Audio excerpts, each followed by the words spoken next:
പോട്ടെ പോട്ടെ പോട്ടെ പോട്ടെ പോട്ടെ പോട്ടെ ആ പോട്ടെ പോട്ടെ. ഹലോ ഫ്രണ്ട്സ്, എല്ലാവർക്കും പുതിയ വീഡിയോയിലേക്ക് സ്വാഗതം. അപ്പോൾ പലരും ചോദിക്കുന്ന ചോദ്യങ്ങളുടെ ഒരു മറുപടിയാണ് ഇന്നത്തെ ഈ വീഡിയോ.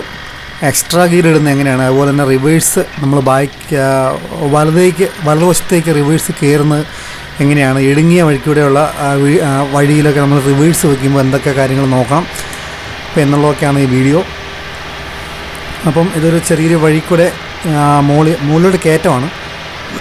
അപ്പോൾ കയറ്റം തുടങ്ങുന്നതിന് മുന്നായിട്ട് നമ്മൾ എക്സ്ട്രാ ഗിയർ ഇട്ടാണ് കയറ്റം കയറുന്നത്. ഇതിപ്പം കട്ടയാണ്, സോൾഡ് കട്ടയാണ് കൊണ്ടുപോകുന്നത്. അപ്പോൾ കയറ്റം തുടങ്ങുമ്പോൾ നമുക്ക് എക്സ്ട്രാ ഗിയർ ഇടുന്നത് എങ്ങനെയാണെന്ന് കാണിച്ചു തരാം. അപ്പോൾ എക്സ്ട്രാ ഗിയർ ഈ സ്വരാജ് മസ്തായുടെ ഈ ഒരു മോഡലിന്, പുതിയ ഇറങ്ങുന്ന മോഡലിനൊന്നും ഈ എക്സ്ട്രാ ഗിയർ സെപ്പറേറ്റർ ഗിയർ ഇല്ല. അപ്പോൾ ഈ ഒരു മോഡൽ വണ്ടി ഇറങ്ങിയ കുറച്ച് കാലഘട്ടത്തിൽ ഇറങ്ങിയ വണ്ടികൾക്ക് മാത്രമേ എക്സ്ട്രാ ഗിയർ സെപ്പറേറ്റ് ഒരു ഗിയറും കൂടെ ഉള്ളൂ. അപ്പോൾ നമ്മളിവിടെ നിർത്തിയിട്ട് ഇതുണ്ട്, ഇത് നമ്മുടെ മെയിൻ ഗിയർ ന്യൂട്രലാക്കിയിട്ട് എക്സ്ട്രാ ഗിയർ താഴോട്ട് വലിച്ചിട്ട് ഫസ്റ്റ് ഗിയർ കൊടുക്കുകയാണ്. എന്നിട്ട് ഇവിടെ കയറ്റത്ത് നിന്ന് എടുക്കുന്നത്. സാധാരണ രീതിയിലാണ് നമ്മൾ ഇപ്പം വണ്ടി ഇവിടെ നിന്ന് എടുത്ത് പോകുന്നത്. അതായത് ഹാഫ് ക്ലച്ചിൽ നിർത്തിയിട്ട് ആക്സിലേറ്റർ കൊടുത്താണ് ഇപ്പോൾ എടുത്ത് പോകുന്നത്.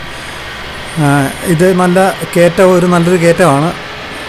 അപ്പോൾ ഇത് ഈ വീഡിയോയ്ക്കകത്ത് കയറ്റത്തിൻ്റെ ഒരു ഫീലിംഗ് നമുക്ക് മനസ്സിലാകത്തില്ല. ഇപ്പോൾ കയറ്റത്തിൻ്റെ ഇവിടെ നിന്ന് പുതിയതായിട്ട് വഴി വെട്ടിക്കുന്നതാണ്. അപ്പോൾ ഇവിടെ നമുക്ക് ഈ വലത്തോട്ടാണ് പോകുന്നത്. അപ്പോൾ ഫ്രണ്ട് കയറി കഴിഞ്ഞാൽ അവിടെ തിരിക്കാനുള്ള ഇട കിട്ടത്തില്ല. അതുകൊണ്ട് നമ്മൾ ഇവിടുന്ന് റിവേഴ്സ് പോകണം. അതുകൊണ്ട് റിവേഴ്സ് പോകേണ്ടതുകൊണ്ട് ഞാൻ ഇച്ചിരി വലതുവശം വലത്തോട്ട് കയറ്റി പിടിച്ചിട്ടാണ് ആ സൈഡ് ചേർന്ന് വരാൻ വേണ്ടിയെങ്കിൽ ബാക്കി വശം ഒതുങ്ങി വരത്തുള്ളൂ. എന്നിട്ട് നമ്മൾ വഴിയൊക്കെ ഒന്ന് ജസ്റ്റ് ഒന്ന് ഇറങ്ങി നോക്കിയാൽ, അപ്പോൾ അതിന് മുന്നേ 2 ഓട്ടം വന്നായിരുന്നു ഇവിടെ. അപ്പോൾ ആ സൈഡ് ചേർത്ത് പിടിക്കണം. ഒരു പൈപ്പ് കണക്ഷനുണ്ട്, വാട്ടർ സപ്ലൈയുടെ ഒരു പൈപ്പ് കണക്ഷനുണ്ട്. അപ്പോൾ അത് കയറാത്ത രീതിയിൽ നമ്മൾ ചേർത്ത് അവിടെ പിടിക്കണം.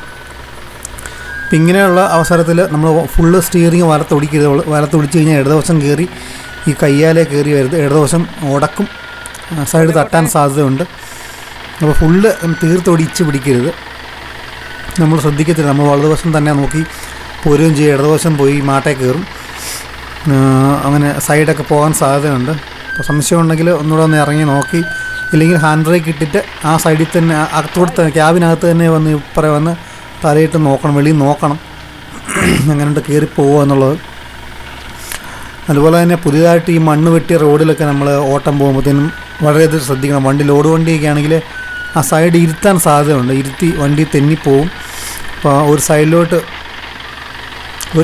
വീലിന് ഒരു സൈഡിലത്തെ വീല് പോകുന്നിടത്ത് ഇപ്പോൾ വലതുവശത്തെ വീല് പോകുന്നിടത്ത് ഉറച്ച മണ്ണ്, ഇടതുവശത്തെ വീല് പോകുന്നിടത്തൂടെ ഉറപ്പില്ലാത്ത മണ്ണും ഇളകിയ മണ്ണും ആണെങ്കിൽ സ്വാഭാവികമായിട്ട് ലോഡ് വണ്ടിയാണെങ്കിൽ ആ ഇളകി കിടക്കുന്ന മണ്ണിൻ്റെ ആ ഭാഗത്ത് വണ്ടി താഴാനുള്ള സാധ്യതയുണ്ട്. അപ്പോൾ അത് നമ്മൾ ഉറപ്പ് വരുത്തണം. ആ സൈഡിലോട്ട് പരമാവധി ചേരാതെ നോക്കണം. ഇവിടെ ഇപ്പോൾ തിരിക്കാനുള്ള ഇടകുറവ് കാരണം ഇപ്പോൾ 2 പ്രാവശ്യം അങ്ങോട്ടും ഇങ്ങോട്ടും ആട്ടിയിട്ടാണ് തിരിച്ചത്. നമുക്ക് വലത്തോട്ട് വണ്ടി മാറി കിട്ടണം. എത്ര തിരിച്ചിട്ടും ഇത് ഇടതുവശം ചേർന്നാണിപ്പം വണ്ടി വന്നിരിക്കുന്നത്. ഇപ്പോൾ ഒന്നുകൂടെ ഒന്ന് ഫ്രണ്ട് വെച്ചിട്ട് തിരിച്ചു കഴിഞ്ഞാൽ കുറച്ചുകൂടെ നമുക്ക് വലത് ഡ്രൈവർ സൈഡിലേക്ക് വണ്ടി മാറിക്കിട്ടും.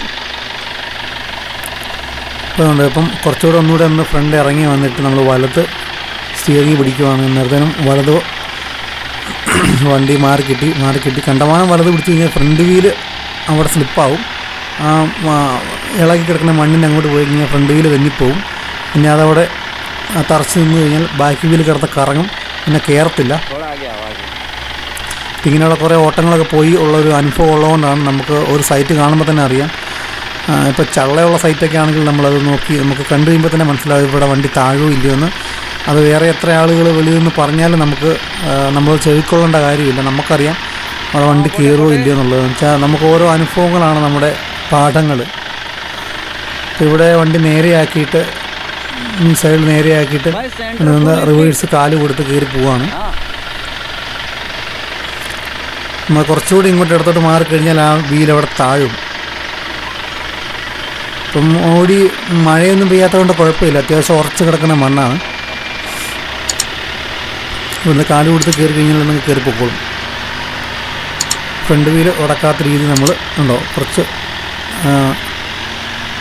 ഇടത്തെ പിടിച്ചാണ് കയറിപ്പോയത്. ഇവിടെ കയറി കഴിയുമ്പം വീതിയുണ്ട്, ആ കയറുന്ന ഭാഗത്ത് മാത്രമാണ് പ്രശ്നമുള്ളത്. നമ്മൾ റിവേഴ്സ് പോകുമ്പോൾ നമ്മൾ റിവേഴ്സ് ഏത് വഴി പോയാലും നമ്മുടെ സൈഡ് ഡ്രൈവർ സൈഡ് ചേർത്ത് പോകണം. അപ്പോൾ ഇടതുവശത്ത് നല്ല രീതിക്ക് ഇട കിട്ടും. ഞാൻ എല്ലാ വീഡിയോയിലും പറയുന്നതാണ്, ഡ്രൈവർ സൈഡ് നമുക്ക് കാണാവുന്ന സൈഡ് മാക്സിമം നമ്മൾ ചേർത്ത് തട്ടാത്ത രീതിയിൽ പോകണം. ഇവിടെ എംസാൻഡും അതുപോലെ തന്നെ മെറ്റലും കൊണ്ട് കഴിഞ്ഞ ദിവസം ഞാൻ ഇറക്കിയായിരുന്നു. ഇവിടെ വന്ന് റിവേഴ്സ് വന്ന് കഴിഞ്ഞിട്ട് നമ്മളൊന്ന് ഇറങ്ങി നോക്കണം, മറ്റെന്തെങ്കിലും തടസ്സങ്ങളുണ്ടോ എന്നുള്ളതൊന്ന് നോക്കണം ജസ്റ്റ്. ഇപ്പോൾ ഇറങ്ങി വന്നൊന്ന് നമ്മൾ നോക്കി അവിടുത്തെ സ്ഥിതിഗതികളൊക്കെ ഒന്ന് വിലയിരുത്തണം.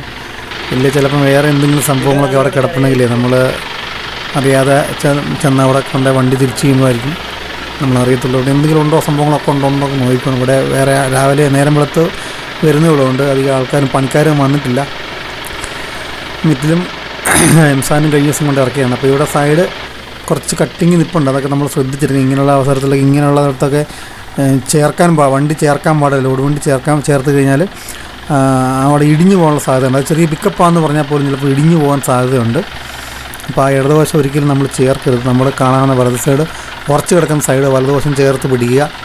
ഇങ്ങനെയൊക്കെ വരുമ്പോൾ നമ്മൾ ശ്രദ്ധിച്ച് നല്ല രീതിക്ക് വണ്ടി എടുക്കണം. കണ്ടമാനം സ്റ്റിയറിംഗ് ഇട്ട് കറക്കി കഴിഞ്ഞാൽ ഫ്രണ്ട് ബമ്പർ സൈഡ് വലതോ ഇടതോ കയറി തട്ടാൻ സാധ്യതയുണ്ട്. തട്ടിക്കഴിഞ്ഞാൽ ഫ്രണ്ട് ബമ്പർ കയറി തട്ടിക്കഴിഞ്ഞാൽ ഉടക്കി കഴിഞ്ഞാൽ വളഞ്ഞു പോകാനൊക്കെ ഉള്ള സാധ്യതകളുണ്ട്. അപ്പോൾ നമ്മുടെ വണ്ടി 2011 മോഡൽ വണ്ടിയാണ്. അപ്പോൾ നമ്മൾ വളരെയധികം ശ്രദ്ധിച്ചാണ് ഈ വണ്ടി കൊണ്ടു നടക്കുന്നത്. അതുകൊണ്ട് ഇതിൻ്റെ സൈഡൊക്കെ ഉരയ്ക്കാതെയൊക്കെയാണ് നമ്മൾ മാക്സിമം കൊണ്ടു നടക്കുന്നത്.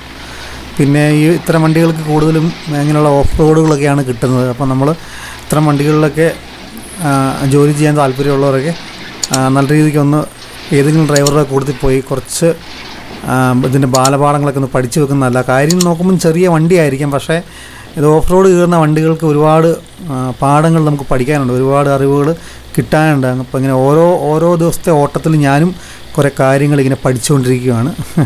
അപ്പോൾ എല്ലാവർക്കും ശുഭദിനം നേരുന്നു. ഓക്കെ.